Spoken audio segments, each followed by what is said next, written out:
The rain had just started to fall when Mara Quinn's hope finally broke. Her trembling hands clutched the folder that held her medical reports, words that had already rewritten her life: stage 3 lymphoma.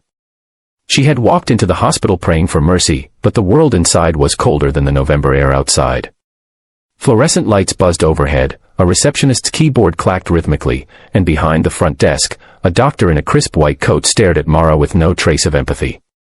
Her voice was clipped, bureaucratic, detached. Without full payment up front, she said, "We can't begin treatment." The words cut deeper than any diagnosis could.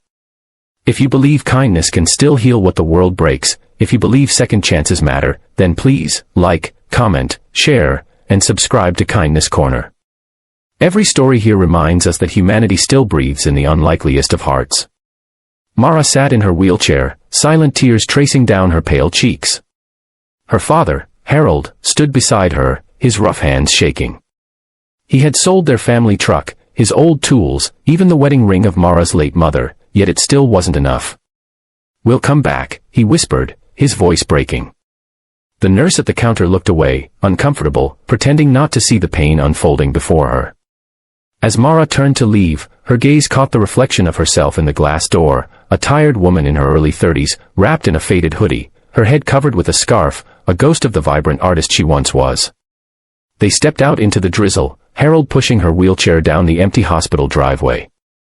Mara felt humiliated, like she was walking out of a place meant to save lives, only it had chosen which lives were worth saving. She clutched her folder close to her chest, as though holding it tighter might somehow change its contents.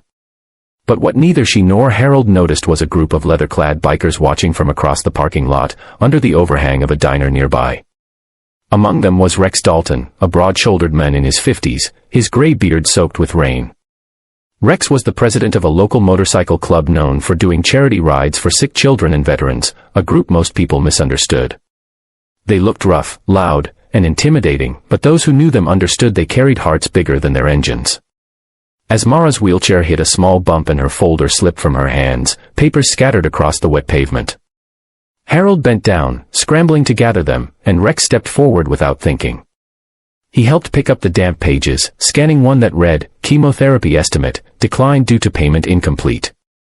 When Rex met Mara's eyes, he saw something he couldn't ignore: exhaustion, fear, and a quiet surrender. He didn't say anything then. He just watched as they got into a worn-out van and drove off into the rain. But by that night, he had made a call to his crew. They had helped people before, food drives, wheelchair donations, but this time felt different. "No one fights cancer alone," he told them. "Not while we're still breathing." The next morning, the hospital lobby buzzed with the same sterile indifference. Nurses moved briskly, patients sat waiting, and behind the counter, the same doctor reviewed charts without emotion. Then came the sound, a deep, rumbling chorus that echoed through the hallway. The automatic doors slid open, and half a dozen bikers stepped inside, boots heavy on the tile floor. Their jackets bore their emblem, Iron Hearts Brotherhood. Every head in the lobby turned. At the front desk, the doctor's hand froze midair. "Can I help you?" she asked, trying to sound authoritative. Rex stepped forward, his voice calm but commanding. "You already could have helped someone," he said. "But you didn't." The doctor blinked, uncomprehending, until Mara and Harold appeared from behind the group, called by Rex earlier that morning.